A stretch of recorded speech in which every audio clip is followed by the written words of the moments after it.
It's not a very convincing turn for President Obama to present himself as a new hawk on Russia. This is the president who had accommodated Russia, I would argue, for 7.5 years, starting with the reset, going on to what he allowed the Russians to get away with in Syria, looking at Ukraine, where we were going to isolate Russia for its incursions into the Crimean Peninsula. We offered them repeated diplomatic off-ramps, remember that term, that they did not take.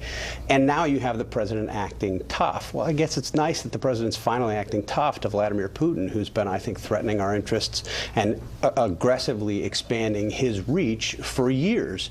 But it's too little too late. But on this particular question, which is the hacking, he is more of a hawk than the incoming president. And I think that these sanctions are in part an effort to continue to isolate Donald Trump, who has expressed, doubt that in fact Russia did this, and also to sort of box him in, because it is difficult to imagine, but not impossible to imagine, that he would want to roll back any of these sanctions.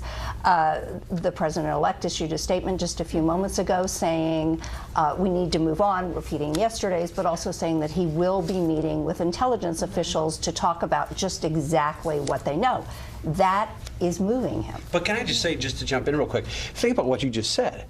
The President of the United States is moving to isolate Donald Trump. The new president. I mean, not Vladimir Putin for 7.5 years, but isolating his successor. It's important, I think, to point out that the Obama administration, it's not just that they have sort of been accommodating the Russians on this stuff. Republicans in Congress have been putting the administration consistently for 7.5 years to take further steps.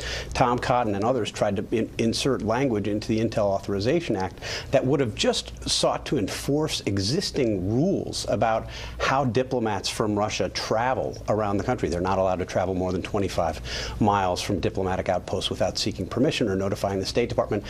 The Obama administration refused to enforce existing rules and pushed back hard on Republicans in Congress, trying to push them to do so, suggesting that the Russians would find this action provocative if we merely enforced our rules. So I think it's important that we understand the context for this new toughness from President Obama.